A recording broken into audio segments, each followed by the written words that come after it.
Hello friends, this is Alberto Villoldo and welcome to Views from the Invisible World. I was reading this morning an article by a group of Greek scientists showing the correlation between vitamin D, vitamin D3, and the severity of the coronavirus, the mortality and the severity of illness, and finding the correlation between vitamin D intake and the incidence of less severe and even asymptomatic, no symptom experience of the virus. Amazing that we're finally coming to this. So we've been talking for a long time about making sure that you take your vitamin D. Vitamin D is not really a vitamin, it's a hormone, and it regulates mood, regulates the immune system. Extraordinary. Hallelujah.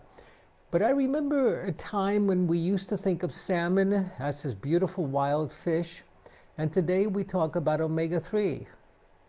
And we used to think of sunlight, sunbathing, going out and getting a tan, getting healthy. And today we talk about vitamin D. We got to get back to nature. We've got to get back under the sun.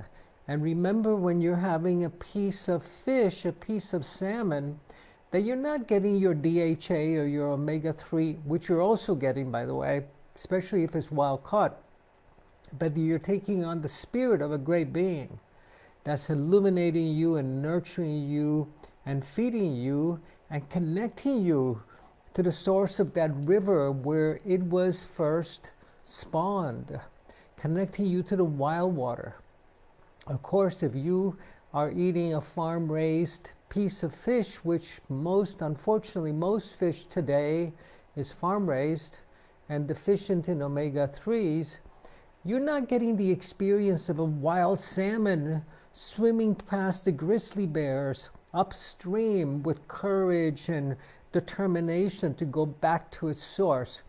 You're getting the experience of a fish pond that's contaminated and full of antibiotics, unfortunately. That's also in the food that we eat. It's encoded, it's information. This is why we bless our food. We want to basically clear the information, erase the information in the food we're eating so we can get the nutrients and the spirit of a pure being. And the same with sunlight.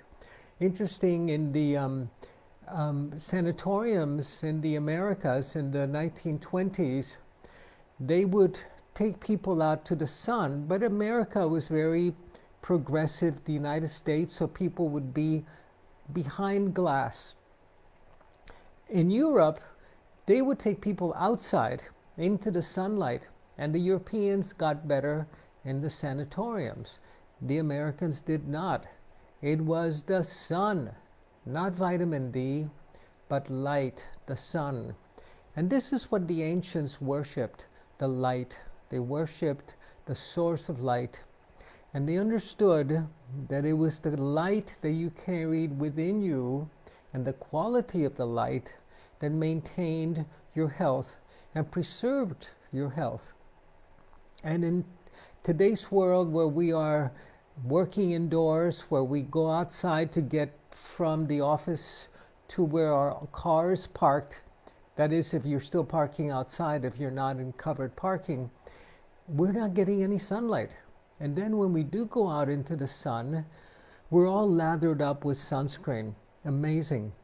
Now, if you look at the incidence of skin cancer among Aboriginal peoples in Australia, Australia, by the way, has one of the worst incidences of skin cancer in the world among the white people. But the Aborigines have very little skin cancer, and they don't use sunscreen. That is until they begin to eat like us, then they begin to get sick like us, and to die like us. This is not the topic of today. Today I want to share with you some insights on the indigenous prophecies, on the prophecies that foresaw, the seers of old foretold this critical time that we're living in. of species extinction, of climate change, and of the human animal degrading in quality, becoming less and less viable as a being because of the quality of the food that we eat, because of the fact that we work in offices indoors, removed from the sunlight, that we take showers. If you live in a city in water that is full of chlorine, you don't go to the lake anymore or to the waterfall to clean up and to absorb the prana and the chi and the energy. So the seers of old foretold this decline in the quality of the human, of the modern human. And they understood that whenever the quality of a species and of the individual members of that species declined, that it made us much more susceptible to the forces of extinction, to disease, to pandemics, to viruses. And that the solution was not in treating the disease and killing the virus, but recovering our wild and instinctual nature. Recovering that self, that part of us that was natural, totally natural, aboriginal. We're all aboriginal peoples. We're all the children of Mother Earth. So how do we recover that essential nature of ours? Well, among the Andean peoples, the prophecy keepers spoke about the Pachacuti. The Pachacuti was the end of time. Not the end of the world, but the end of the kind of humanity that we have become accustomed to, that has deteriorated over the years because of malnourishment. I was in Miami recently visiting my mother a few months ago and went to Whole Foods Market. Amazing how beautiful the food looked. The vegetables were organic, stunningly beautiful looking, but they were coming from depleted soils. They were nutrient poor. They were lacking essential minerals. They looked beautiful. They had been bred for beauty and for sweetness. And we've been breeding for sweetness for so many decades, centuries, when in reality is the bitter fruits, the bitter foods and the bitter fruits and the bitter vegetables that trigger repair and regeneration systems in the body. So we have become a species that is really not very viable biologically unless we return to our natural state. And we can do that. We know how we can do that. We know that the first thing we need to do is to detoxify. And I want to share a video with you in the next few days that we'll post on the Pachacuti, on the prophecies of the end of time. And very quickly, one of the prophecies of the Maya, actually, of the Mayan peoples from Mesoamerica, speaks about 7 heavens of decreasing choice. 13 heavens of decreasing choice and 9 hells of increasing doom. And then the Lord of the Dawn would return. Each one of the heavens and hells was one cycle of the calendar of the Americas, 52-year calendar, which is when the calendar, the lunar calendar and the solar calendar, masculine and feminine, reset itself, reset each other every 52 years. And we have just entered into we've come actually to the end of the last hell of increasing doom, and then the Lord of the Dawn shall return. It will be another dawn, a new dawn for humanity. But to do that, we need to put the old humanity to rest. We need to let it go. We need to do a decent burial for the old human that is no longer a viable biological creature in this planet. So today we're going to do the fire ceremony of letting go, of releasing. As you know, we've been doing fire ceremonies very regularly and putting into the fire those things that are no longer useful to us or helpful. The attitudes and the beliefs and the relationships that are no longer life-supporting and life-giving. Now, this is very important that we do that. Get rid of the old. Get rid of the old, decrepit belief structures that are dooming us and damning us. Very important. But I want to invite you to step it up one level. Not only to let go of the painful or even of the beautiful. And someone asked me a few days ago, I was speaking about karma and whether shamans believe in karma, and they go, of course they do. Believe that every action that we make has an impact for 7 generations, and that you want to drain the impact so you don't live under the karma of your ancestors. We've been doing that, and there's bad karma and there's good karma, but even good karma is still karma. Is still compelling you and propelling you towards a particular destiny and future.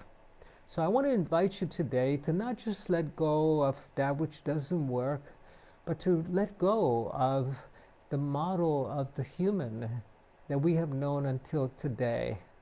Homo sapiens, everything that we have learned about being human is being actually we're getting a big opportunity today to revisit that and to recraft and resculpt our definition at a very personal level of what it is to be human, of what it is to be compassionate and generous and connected to all living beings and to all creatures in the cosmos.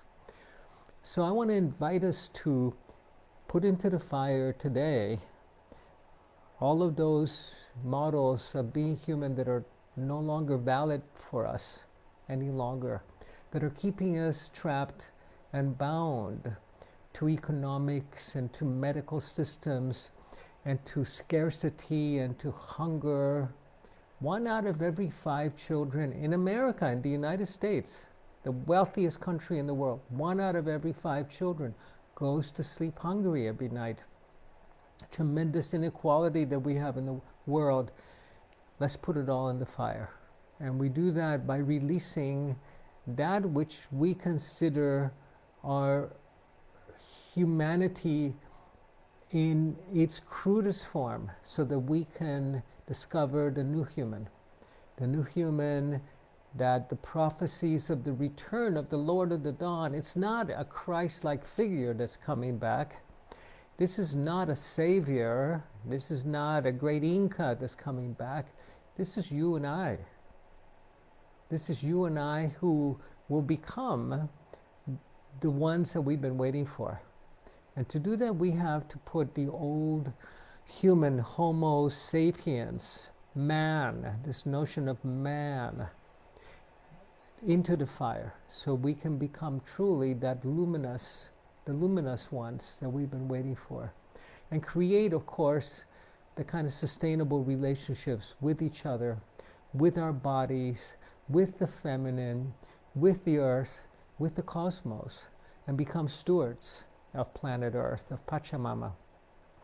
So I invite you to do that now with me, or to do it later this evening in your candle with your fire. It's summertime in the northern hemisphere, so you may want to, if you have access to the outdoors, do a little bonfire, light a little hibachi on your deck, or use a candle.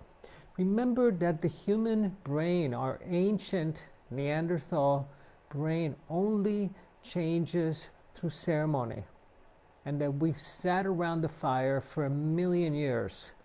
We've shared stories, we've done rites of passage and initiations around the fire for 1,000,000 years or more, that our DNA is programmed to respond to fire.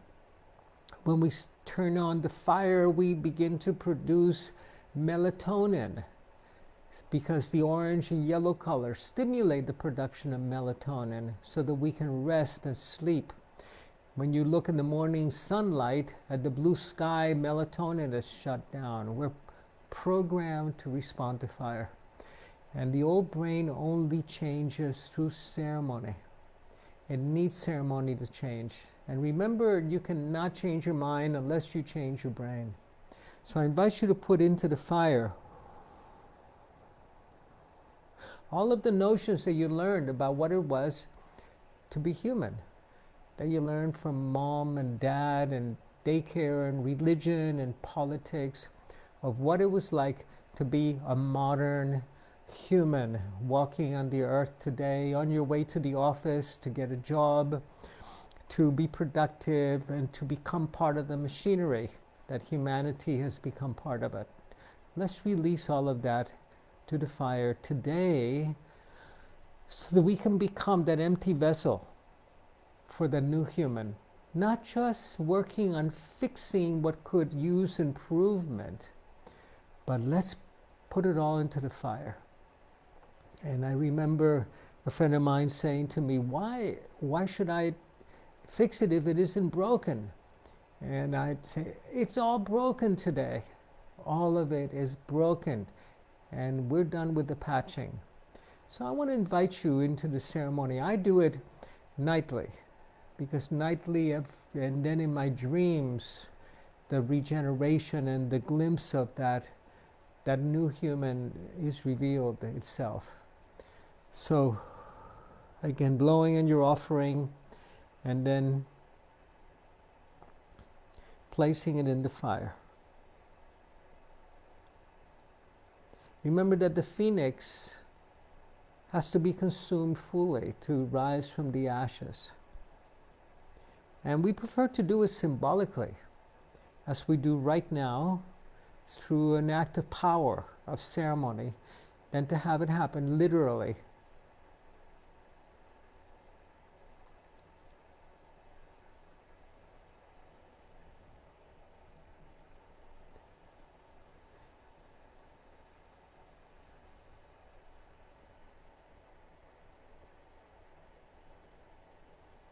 So this is the time.